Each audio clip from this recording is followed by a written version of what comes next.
मंच पर उपस्थित पार्टी के राष्ट्रीय अध्यक्ष, देश के नेता आदरणीय शरद चंद्र जी पवार साहब, सभी मान्यवर नेतागण, समय की कमी होने के कारण सभी मान्यवर नेतागण और सबसे महत्वपूर्ण, राष्ट्रवादी का परचम लहराने की उम्मीद हमेशा बुलंदी पर रखने वाले आप सभी जन, सभी को जय शिवराय। आज राष्ट्रवादी पार्टी का यह राष्ट्रीय अधिवेशन देश की राजधानी दिल्ली में संपन्न हो रहा है और इसके आयोजन के लिए मैं राष्ट्रवादी युवक के राष्ट्रीय अध्यक्ष धीरज भाई शर्मा और विद्यार्थी की अध्यक्षा सोनिया दुहान दोनों का बहुत अभिनंदन करूंगा, क्योंकि यह अधिवेशन महत्वपूर्ण है। यह अधिवेशन का अवसर बहुत महत्वपूर्ण है। हम सभी जानते हैं कि देश अपनी 75वीं आजादी की वर्षगांठ मना चुका है और सरकारी भाषा के अनुसार हमने अमृतकाल में प्रवेश किया है और इस अमृतकाल में प्रवेश करने का जितना आनंद होना चाहिए उतना ही होना चाहिए जिम्मेदारी का एहसास। हाँ, जिम्मेदारी अमृत महोत्सव से शताब्दी महोत्सव तक देश को ले जाने की जिम्मेदारी, देश को विश्व की महासत्ता बनाने की जिम्मेदारी, और यह जिम्मेदारी जितनी बुजुर्गों के अनुभव आधारित मार्गदर्शन पर निर्भर है उतनी ही निर्भर है युवाओं के जोश, संविधान के प्रति सच्ची श्रद्धा और निरंतर देश प्रेम पर। और इस जिम्मेदारी की राह पर चलते हुए हमें इतिहास का अध्ययन, वर्तमान का अवलोकन और भविष्य का चिंतन करना होगा। अगर देखा जाए तो क्या है देश का आलम? विश्व का सबसे बड़ा लोकतंत्र जिस पर हर भारतीय को गर्व है, उस लोकतंत्र की आज क्या परिस्थिति है? लोकतंत्र के 4 स्तंभ माने जाते हैं: शासन, प्रशासन, न्यायपालिका और मीडिया। लेकिन जब भी कोई देश निरंकुश सत्ता की ओर बढ़ता है तब न्यायपालिका और प्रशासन पर दबाव आना स्वाभाविक है और ऐसे हालात में जिम्मेदारी बढ़ जाती है शासन और मीडिया पर। लेकिन आज देश में देखा जाए तो शासन दिन ब दिन प्रतीकवादी बनता जा रहा है और मीडिया प्रतिक्रियावादी। फिर आप पूछेंगे ऐसे हालात में आवाज क्यों नहीं उठाई जाती इसके खिलाफ? मेरे ख्याल से फिल्म शोले का डायलॉग सभी को याद होगा। दूर किसी गांव में अगर बच्चा रोता है तो मां उसे कहती है, बेटा सो जा वरना गब्बर आ जाएगा। आज देश में कोई भी विपक्ष का नेता या कोई भी मीडिया किसी भी मुद्दे पर अगर आवाज उठानी चाहती है तो मां नहीं कहती, अपने आप आवाज कान में गूंजने लगती है, भाई चुप हो जा वरना ईडी या सीबीआई का रेड आ जाएगा। भाइयों, मजाक की बात छोड़िए, लेकिन वास्तविकता, आज देश की वास्तविकता यह है कि देश की बुनियादी समस्याओं से ध्यान हटाकर देश की जनता का ध्यान कुछ चंद प्रतीकों पर केंद्रित करने की लगातार कोशिश की जा रही है। आप हमें हर घर तिरंगा लगाने के लिए कहे या आप राजपथ का कर्तव्य पथ करें, एक भारतीय होने के नाते हमें भी इन बातों पर गर्व है। लेकिन उसी के साथ उसी तिरंगे के प्रति कर्तव्य पथ पर चलते हुए आपकी देश को, जनता को जवाब देना होगा कि देश में आज बेरोजगारी अपनी चरम सीमा पर क्यों है, क्यों देश में आज हर 6 भारतीयों के पीछे एक भारतीय बेरोजगार है, क्यों देश में आज महंगाई आसमान छू रही है। 2014 में इस सरकार को बस हुई महंगाई की मार, अब की बार मोदी सरकार कह के चुन के दिया था, लेकिन 14 से 22 तक पेट्रोल के दाम 100 के पार होने लगे हैं।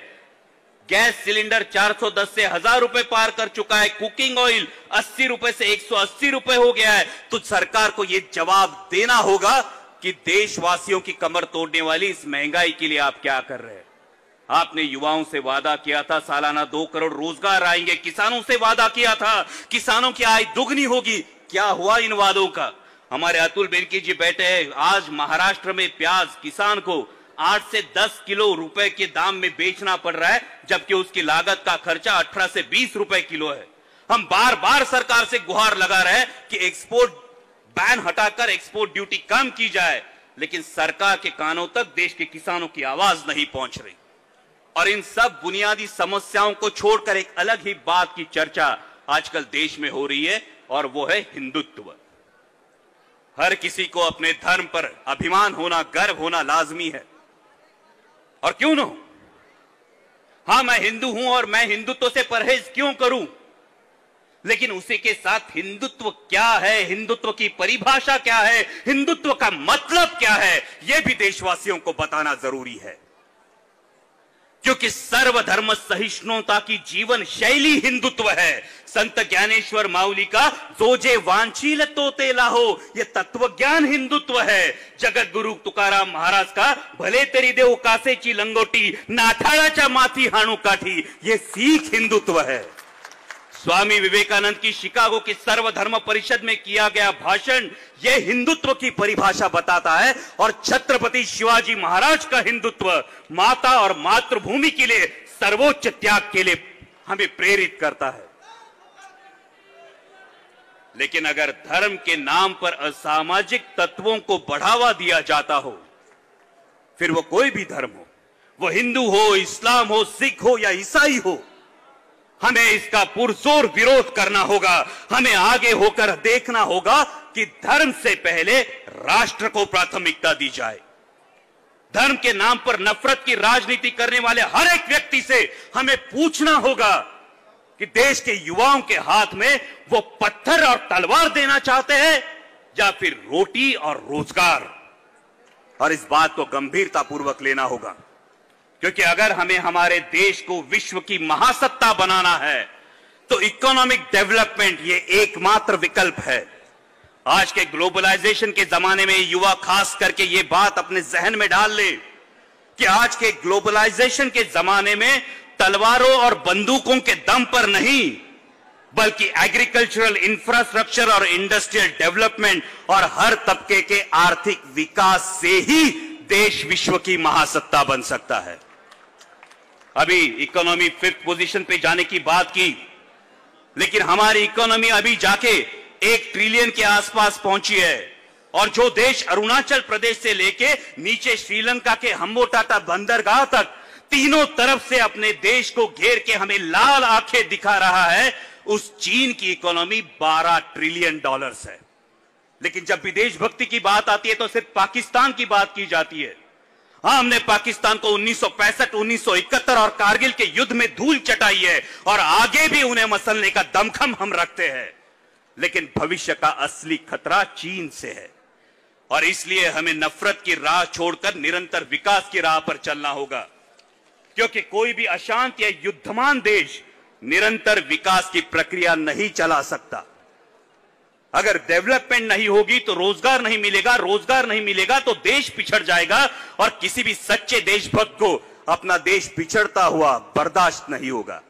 इसलिए सोचना होगा, युवा के हाथ में धर्म के नाम पर तलवार देनी है या उसी युवा के हाथ में देश हित के नाम पर रोजगार देना है। और ऐसी परिस्थितियों में देश के लिए मार्गदर्शक है छत्रपति शिवाजी महाराज का तत्व। वो छत्रपति शिवाजी महाराज जिन्होंने इस भारतवर्ष में एक उदाहरण प्रस्तापित किया था कि राजसत्ता कभी भी धर्म सत्ता के अधीन नहीं होनी चाहिए। राजसत्ता कभी भी धर्म सत्ता के अधीन नहीं होनी चाहिए, बल्कि राजसत्ता और धर्म सत्ता दोनों ने कंधे से कंधा मिलाकर लोगों के कल्याण के लिए काम करना चाहिए। ऐसी परिस्थितियों में हमें मार्गदर्शक है महात्मा ज्योतिराव फुले, डॉक्टर बाबा साहब आंबेडकर और राजर्षि शाहू महाराज के विचार। महात्मा फुले जी ने सत्यशोधक समाज की स्थापना की, जाति व्यवस्था नष्ट करने का प्रयास किया। उन्होंने मां बहनों के लिए शिक्षा के द्वार खोले। राजर्षि शाहू महाराज ने समताधिष्ठित मूल्य इस देश को दिया और डॉक्टर बाबा साहब आंबेडकर ने आखिरी पंक्ति में खड़े आखिरी व्यक्ति को अपने अधिकारों के लिए जागरूक किया, देश को संविधान दिया।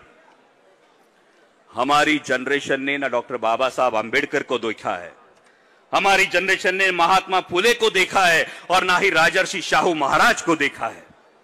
लेकिन जब भी सूर्यास्त होता है तो एक जलने वाली मशाल इस उम्मीद को कायम रखती है कि हां, रोशनी से अंधेरे पर विजय प्राप्त की जा सकती है। हमने इन महापुरुषों को नहीं देखा, लेकिन इनके विचारों पर जलने वाली, इनके आदर्शों पर चलने वाली एक मशाल को हिंदुस्तान की राजनीति ने 55 सालों से देखा है और वो मशाल है आदरणीय शरद चंद्र जी पवार साहब। और इस मशाल की रोशनी में हमें आगे बढ़ना होगा। साथियों, डगर मुश्किल है मगर नामुमकिन नहीं।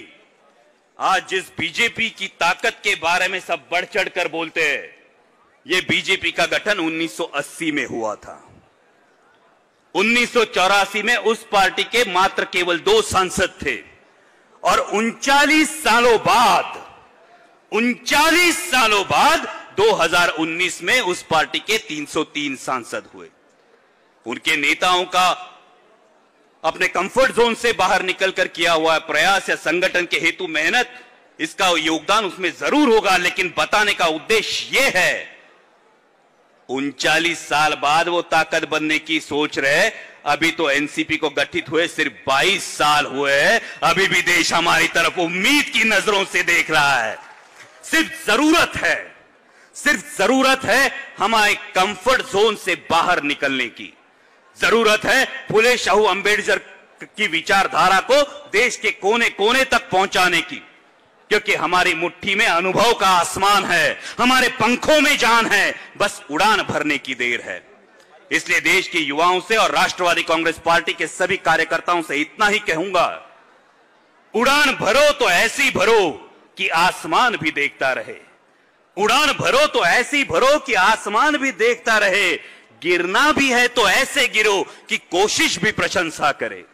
लड़ना है तो ऐसे लड़ो, लड़ना है तो ऐसे लड़ो कि जीत भी अभिवादन करे, और जीना है तो ऐसे जियो कि राष्ट्र आप पर गौरव करे, राष्ट्र आप पर गौरव करे।